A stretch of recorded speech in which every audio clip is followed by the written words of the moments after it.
Hello, everybody. I'm not sure if anyone can hear me.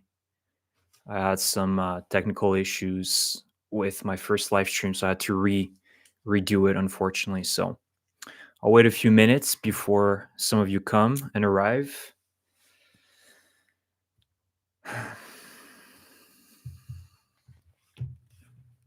Okay.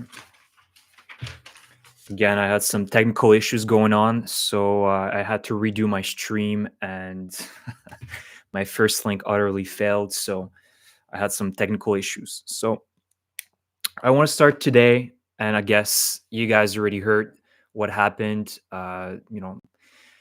It's really gut wrenching news. It feels like, February 24th, 2022 again, or even, last year with the Nova Kakhovka terrorist, essentially, attack by the Russians where they destroyed the Kakhovka dam. I just had this, feeling of sadness and confusion, and I kind of feel a little bit like that today as well. Um, you guys know what happened. So Zelensky decided to remove Zaluzhny from his position as commander in chief of the Ukrainian armed forces.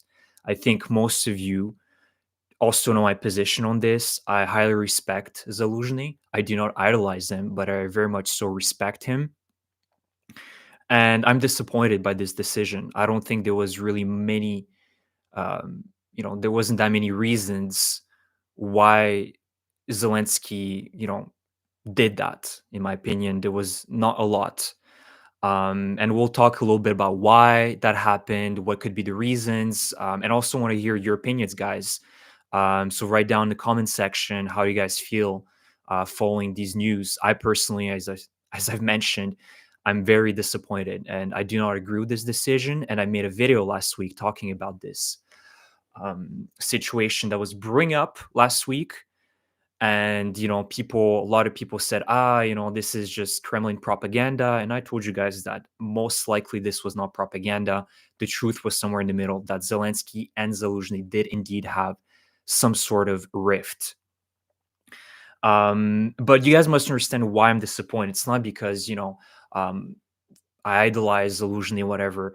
I think that the majority of the Ukrainians, when they think of Ukraine, I know Zelensky always comes first, but Zaluzhny was behind this 2 year Ukrainian, courageous Ukraine effort to fight against the Russians. It wasn't Zelensky. Yes, Zelensky was also part of it, but Zaluzhny was the one who was commanding the Ukrainian soldiers.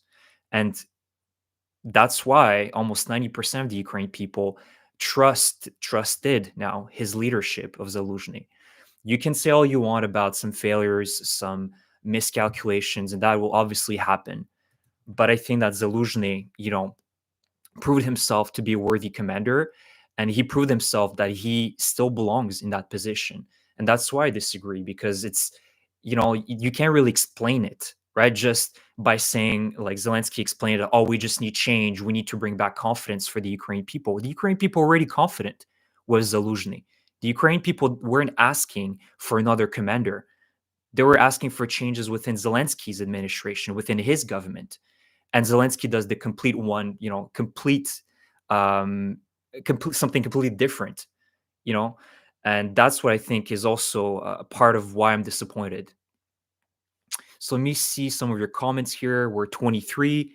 I know that some of you were already kind of waiting for the live stream to begin, and then I had to redo it. So unfortunately, I had to redo my live stream, and that's probably why I have less people right now. But let's read some of your comments. Again, I am just asking you guys how you feel about Zelensky's decision to demote Zaluzhny. Of course, just before I begin reading your comments, it's not going to be the end of the world. The Ukrainian soldiers will continue fighting, and the Ukrainian soldiers will continue defending Ukraine. It's not an end of the world scenario, but it certainly hurts. At least it hurts my heart to see a man so patriotic and so experienced just being removed from his position like that. And that is also one of the reasons why I'm disappointed, is because you guys know last week Zelensky and his administration were outright denying that this happened, that they were even considering that. And what happened a week later, this week? Well, the big news came out, And that's one thing that worries me too, is just this complete 180 in the decision making, from outright denying then to see it happen. So Yakona 23 comments, thank you for the live stream, thank you for tuning in. Phil X Nor indicate says, I'm surprised, but I'm not disappointed either. Well, can you, and then you continue on with Zaluzhny will always be a hero of Ukraine, but sometimes you have to mix things up to give an organization new impetus and inspiration. The general doesn't seem to be bringing that in the last year. Well, I think, we also need to analyze it from a perspective that Russia as well in the last year has managed to secure very strong partnerships with Iran, North Korea, and China, and many other partners, which is not, what happened with Ukraine, especially, since spring of 2023. Ukraine has not been able to secure this reliable partnership. And I think that also one of the reasons is tied to Zelensky not being able to mobilize up to today. There hasn't been another mobilization. Well, we well know that Ukraine requires another wave mobilization, and that hasn't been yet implemented by Zelensky's government. And Zaluzhny needs the resources. Zaluzhny can't just create miracles without the resources. And these resources come not only from Zelensky, but our allies, the Ukraine's allies, which in the last few months, unfortunately, that help has somewhat dried up, especially from the United States. In certain other countries, it has increased. But overall, there's a sense of, people forgetting and nations forgetting about this war. So I think it's multiple factors as to why Zelensky decided to do that. But Zaluzhny certainly could not create miracles, and he didn't want to send hundreds of thousands of Ukrainians to certain death just to gain a few more square kilometers. I've been intensely studying World War One, and the generals who conserved their forces did the best, and politicians and generals who insisted on offensives destroyed their armies and their nations. Yeah, I mean, there's a lot of parallels with World War One here, and of course, I know many of you are saying, and in history, it's not just in Ukraine or in Russia where it happens pretty much every other week. There's new promotions due to generals dying and commanders dying left and right, or being sacked by Putin. But like another example would be General McCarthy and Truman in the Korean War, where McCarthy had brilliant offensives in 1950, and then a few months later he was removed from his position because he was very, very ambitious, and he wanted to continue pressing forward all the way up to China. So, but that's a different circumstance. Of course, you had a general that was over ambitious, and the president that was very careful, and he did not want to, have a direct confrontation with China and thus Soviet Russia or Soviet Union. But yeah, it happens in history, and I think it's normal. But in this particular situation with Zelensky and Zaluzhny, there was no real reason to do that, apart from, well, we just need some fresh blood or some new minds. I mean, um, to me, it sounds very like a superficial reason, right? You didn't really bring the exact reasons. And now I'm starting to read some new reports in the last few minutes that, well, the Zelensky administration is now saying that one of the reasons they fired him is that Zaluzhny didn't have a plan, and also that he was making apparently deals, like securing aid from partners outside of Zelensky's knowledge, and his minister Umerov, um, which again with the no plan, that's not true. We know that Zaluzhny had a plan, and he's mentioned that in November during his article that he made with The Economist, if I remember correctly. Even if a few days ago when he mentioned reiterated what his new plan was for this year. So he definitely had a plan. This is not just a man that just goes to work without any, not being prepared. I think that Zaluzhny certainly had a plan. So it's just again Zelensky's way of like trying to reason why. But we know that the main reason, at least to me, is because Zelensky. Let's the background of Zelensky, who he is. He's a comedian. In his older days, he was an actor, he was a comedian, and he's a populist. He's a person that likes, in my opinion, attention and being popular. And he saw that Zaluzhny, being that almost 90% of the Ukraine people supported him, trusted his leadership, he saw him perhaps at a certain degree as a threat, for his administration, him being able to continue holding power. Let's not discount that. I think that certainly as a politician, Zelensky probably had some envy at Zaluzhny and not being able to control Zaluzhny fully, right? So I think that this could be one of the reasons that I haven't really talked about in my previous, in all my videos, because I don't really want to get into the politics, but certainly now it does feel like that. Also, I wonder how much Zelensky was influenced by Umerov in this. Yeah, I mean, Umerov came after Reznikov and that other massive, corruption scandal, and thus Reznikov now sits quietly somewhere. But again, I think that Zelensky wants to most likely surround himself with a lot of yes men. And I really don't think. I hope that this is going to end up with Zelensky trying to hold power as much as possible in Ukraine. And unfortunately, in Ukraine history, that has happened many, many times. So I hope that this is not the case, but I certainly can see there's a lot of politics behind it, obviously. And Zaluzhny, based based on what we saw, is a very quiet man. He's very under the radar. He doesn't want to make a fuss. And to some reports, he's a man that doesn't want conflict. So Zaluzhny is a man that, even though he's a commander of the Ukrainian armed forces, within the relationships that he has within the politicians and commanders and military leaders, he wants to avoid confrontations, having severe conflicts. So I think that also played a role as to, um, you know, uh, Zaluzhny having difficulty really setting his stance on what was going on with Zelensky deciding to remove him. So yeah. Now let me read some of your comments here. This is not a good omen. Edward Bertaroli. Yeah. Again, I can see the silver lining. We're talking a little bit about the negatives, but there is a silver lining. There is the new commander in chief, which is Alexander Syrskyi. Yeah, there's a lot of division within Alexander Syrskyi. Is he going to be competent enough? He's proven himself. I think that the Kharkiv counteroffensive was partly because of Alexander Syrskyi. The Kiev defense was also because of Alexander Syrskyi, but he also had some failures. And I think one of the biggest one actually was in the Baltseve in 2015, where the Ukrainian forces were surrounded by evidently the Russian forces. But we couldn't put blame on Syrskyi, because we also understand that at that time in 2014 and 2015, the Ukrainian armed forces were pretty bad in terms of their organization, and they did not have the level of support that Ukraine currently has. So Syrskyi, who was part of that operation, and eventually they got surrounded. I don't think we should put too much blame, but certainly there were failures within Syrskyi's side and his decision making process. So again, I can only hope that he will be a good commander. He certainly has a background. It's not just some random dude that you find from the streets. And I hope that he's going to be even better than General Zaluzhny. Yeah, Luis Catorce mentions about MacArthur. I literally talked about MacArthur a few minutes ago in the Korean War, where he had this brilliant landing at Incheon, and regained massive amounts of territory for South Korea.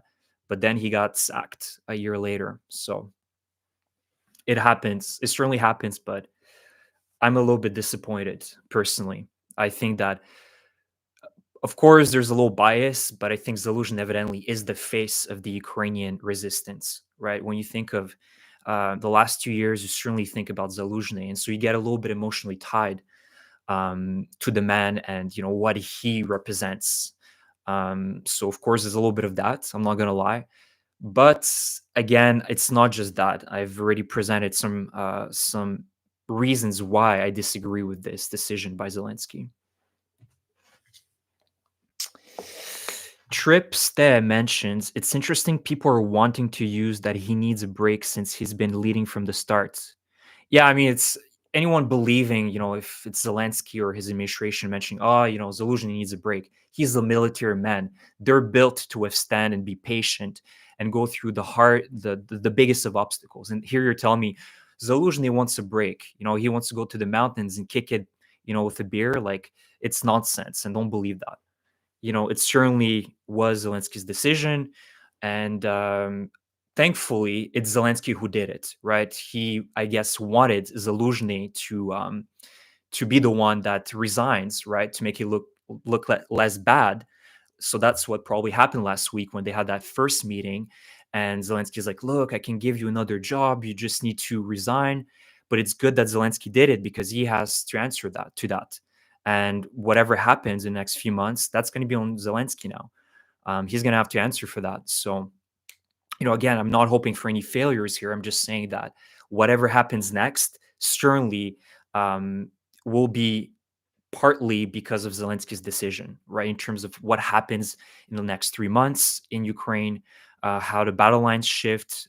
So the good part of that is that Zelensky was the one who initiated that, and everybody knows that he made that call. It wasn't Zaluzhny that somehow, got convinced that I should resign. Yeah, as Fixnor mentioned, Zaluzhny did not resign. Zelensky had to sack him. Again, sack him, it's not exactly the right word, or fired. It's just, they kind of try to do soft landing here, but it failed miserably, right? And it was just evident that Zelensky wanted this to happen. My main question is, has Syrskyi changed since he's been having the butcher for so long? I know there's been these nicknames given to Syrskyi, and I think it's partly because of Bakhmut last year, where a lot of people, blame Syrskyi for having wasted too many Ukrainian lives. We'll see. For sure, there's according to his biography, he actually is from Russia, which obviously isn't that good because that's going to help the Russians with their propaganda. But I don't believe that will play an impact on Syrskyi. He's proven himself in the last few years that he is working for Ukraine's interests, and I've evidently since 2014 he has conducted several operations, and he had enough time since then to betray Ukraine, and he hasn't. So I don't think that his Russian past is going to impact um, the war that much. I think it's more of his philosophy, his doctrine, and we'll see it. We don't really know much about Syrskyi because he hasn't really been in the front stage. It was Zaluzhny, but now we'll get to see, and that's why I said that for the first 90 days, we'll have to we'll see, how he performs. We'll evaluate just to see what his, is there a shift in mindset, in philosophy compared to Zaluzhny? But let me know in the comment section what you guys think. Do you think that Alexander Syrskyi is actually going to be better for the Ukrainian forces? Is he going to be about the same? Is he going to be, in terms of performance, worse? I'm eager to hear your opinions. I certainly have a lot of hope, and I can only hope that he's going to do a tremendous job. We can only hope that. And I think he very much so understands what's at stake here. Так, продовжуємо.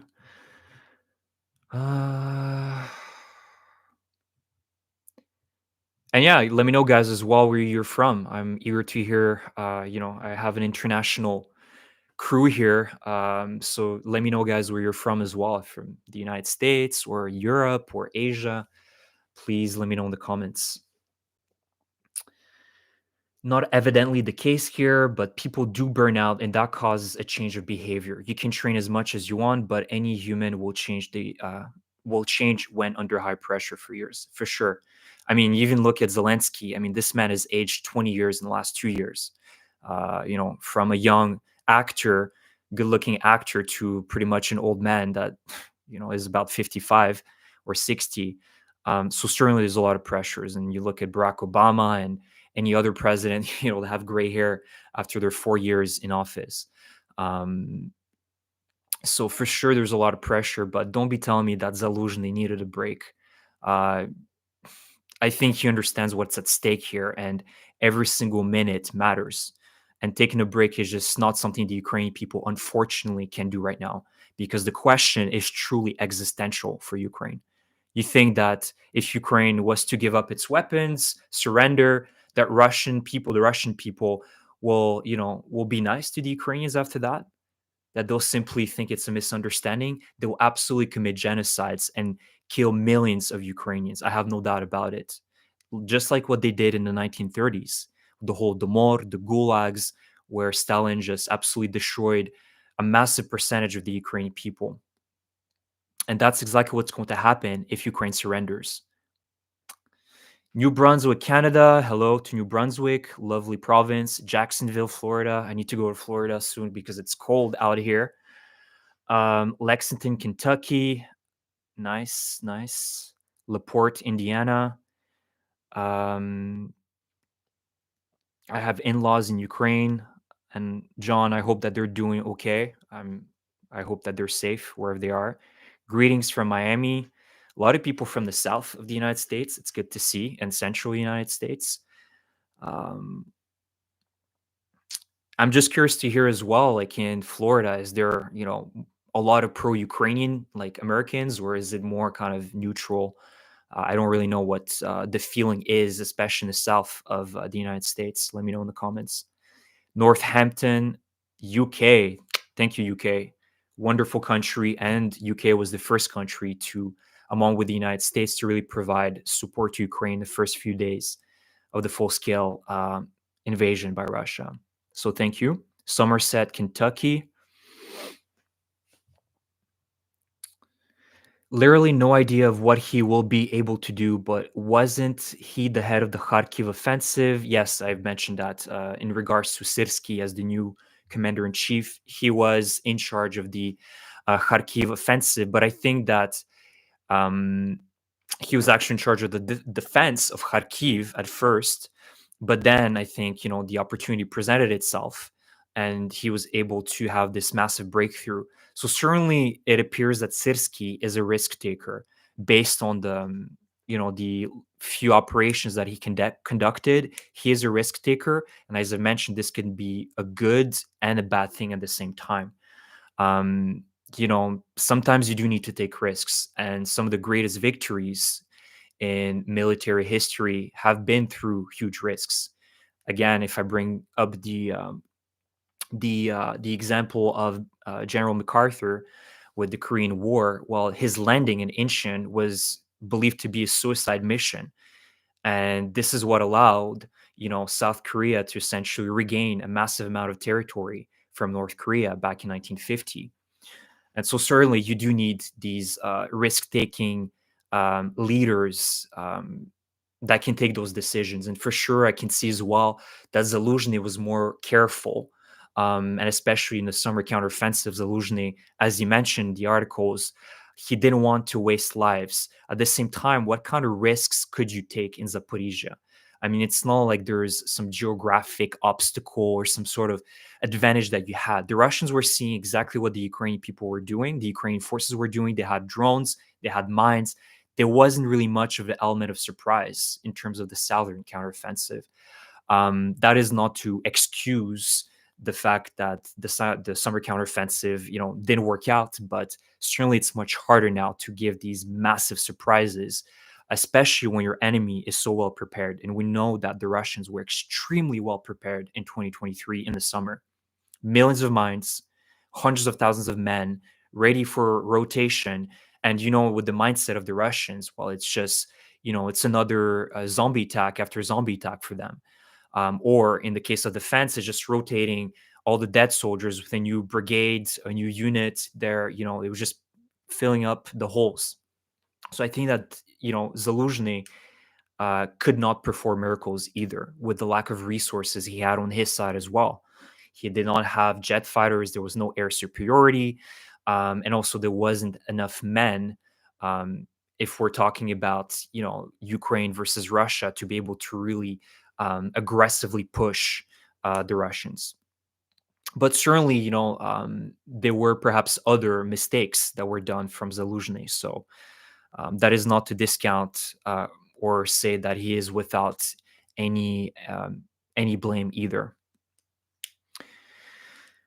We still have pro-Ukraine signs and flags here in Lexington in central Kentucky. Nice. It's good to see that the people of Kentucky support Ukraine. Boise, Idaho. Nice. Lovely Idaho. I should visit Western United States soon with the beautiful mountains and just the wilderness that it presents. Uh, Zaluzhny has a lot of my respect as a human and a commander, says Swindon Badger. May his good work be continued. And again, the silver lining of that, yes, Zaluzhny is gone, but I think and I hope that Zelensky is going to offer him opportunities to contribute to the war effort, the Ukraine war effort, whether it be, Zaluzhny going overseas to muster support from the United States, Europe, other countries, do speeches, meet with representatives, kind of an unofficial position that would allow, Zaluzhny to help with the Ukraine war effort. And I hope that Zelensky offers this type of support to him because we know and we respect Zaluzhny. And I think that wherever he would go, even if it's for a speech or some interview, people will listen to what he has to say. Unlike the Tucker Carlson and Putin speech or interview, I should say, interview that's going to happen today and going to be released very soon. We care about Zaluzhny and his opinions. And so I hope that, for continuation of his career, he can continue, whether it be doing a world tour or be some sort of unofficial diplomat that's going to support Ukraine's interest. Could that could be perhaps the path for Zaluzhny right now? We'll see. We'll see what happens in the next few days or weeks. But one thing for sure, and I want to highlight that, is that Ukraine absolutely should not be right now fighting amongst each other. The Ukrainian people, that I'm Team Zaluzhny, I'm Team Zelensky, and then have a fight, an internal division, a massive internal division with protests and things like that. Unfortunately, now is not the time to do that. Zelensky was within his rights, within his democratic rights, to remove Zaluzhny from his position. That happened. Is that a good decision? We'll see. So the Ukrainian people absolutely should not be right now dividing each other. And the Ukrainian people, including myself, are very, very emotional sometimes. Everything is either a massive victory or a massive, defeat or treason. The Ukrainian people often forget about the middle ground, being just cold blooded and, just whatever happens, let's keep on with our path, right? Type of perspective.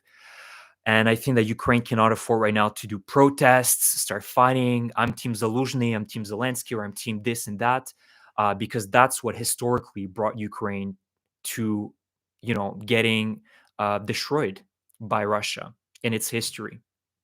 It was these internal divisions, these internal fights that divided Ukraine.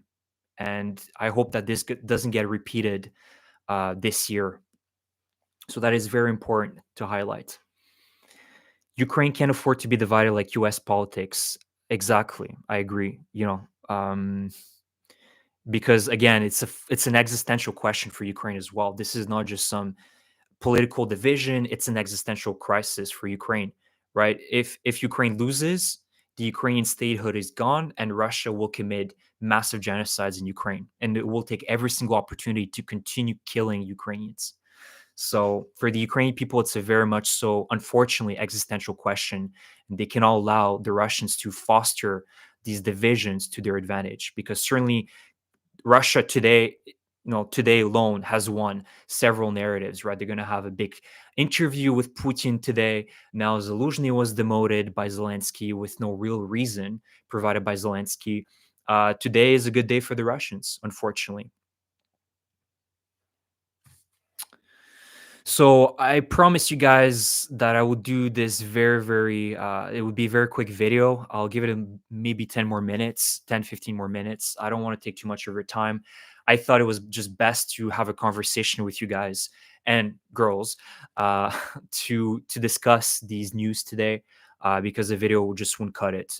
Just to express how I feel, read your comments, gauge a little bit how you guys feel about it as well.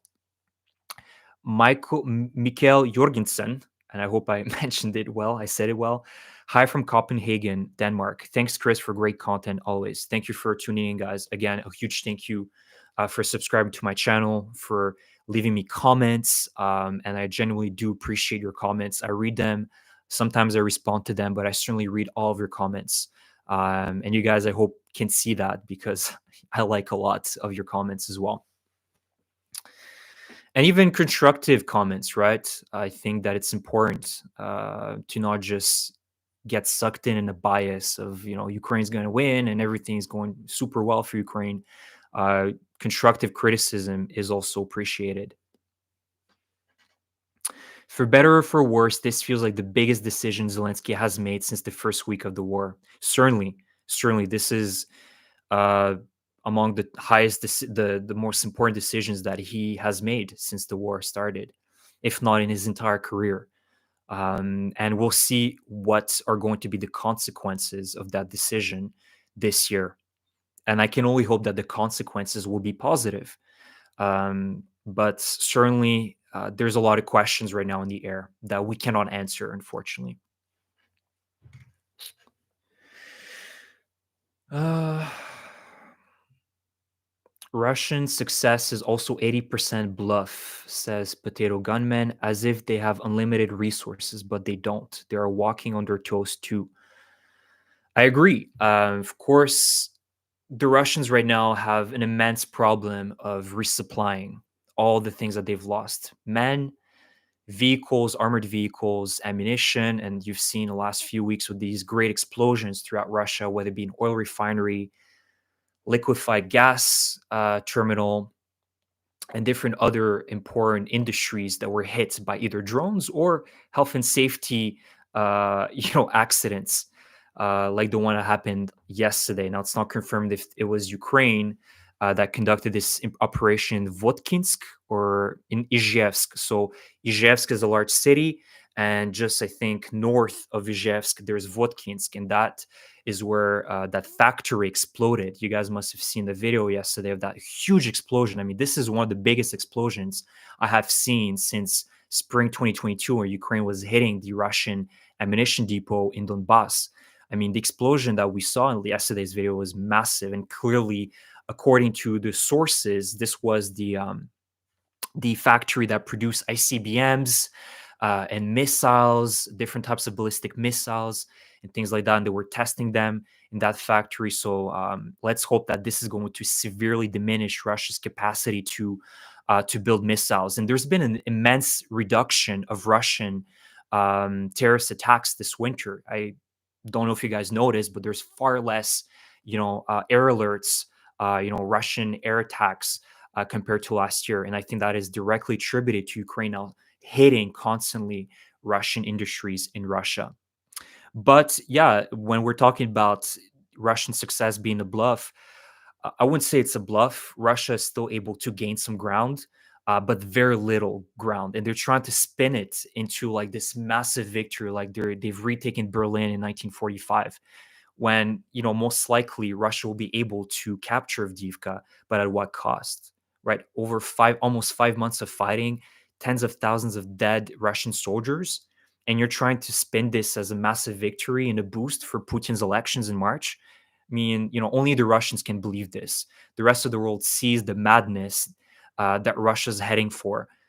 Sending hundreds of thousands of men in less than 2 years, 400 at this point, for what, right? To oppress the Ukrainian people in Donbass in the south of Ukraine, and the vast majority of what they control are destroyed cities. At what cost, right? So this is one of Zaluzhny's biggest victories, that he was able to uh, stabilize the front in Ukraine. He was able to stabilize it, and he, successfully demilitarized 400,000 Russian soldiers in Ukraine. And that is a huge success. And for my last parting words, a huge thank you to Zaluzhny. I want to serve this video to thank Valery Zaluzhny, a fantastic Ukrainian commander. He represented the best of the Ukrainian people, and I hope that he can continue on with this legacy. But his name will be forever engraved in the history books. There's no doubt about it. Everybody doubted the Ukrainian people, and he was behind that resistance. Zaluzhny was the main guy, and for that, I hope that nobody ever forgets his name. He's going to be among the highest known, the top known Ukrainian people in its history, along Khmelnytsky, with Ivan Mazepa, and many other Ukrainian heroes that defended Ukraine's interests. So let me read some comment of yours, guys, before I end the stream. Zaluzhny and Zelensky are not to be blamed. The West holds just as much responsibility as the men leading Ukraine today.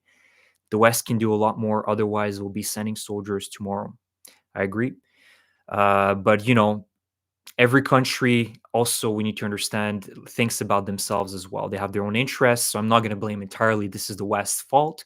Certainly, the West can have more of a strong, let's say, back Ukraine more strongly for sure, and I agree with that. But we need to understand that politics and geopolitics get in the way of things. And I would have hoped that the United States, I would hope that the United States could provide more help to Ukraine for this year. We'll see.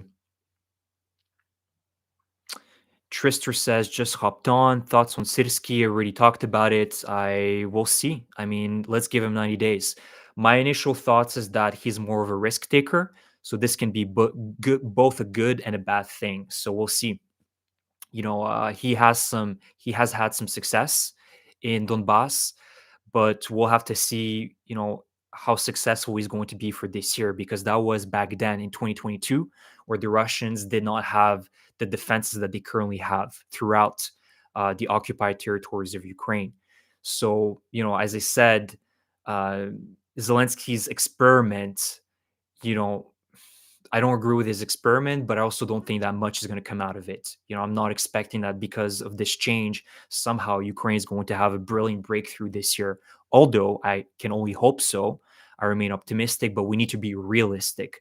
And I think that's why Zelensky was very angry at Zaluzhny, because Zaluzhny was more realistic, pragmatic, and he talked about a lot of the things that Zelensky didn't want to talk about, which angered Zelensky, because there was some sort of rift between what Zelensky was saying and what Zaluzhny was saying.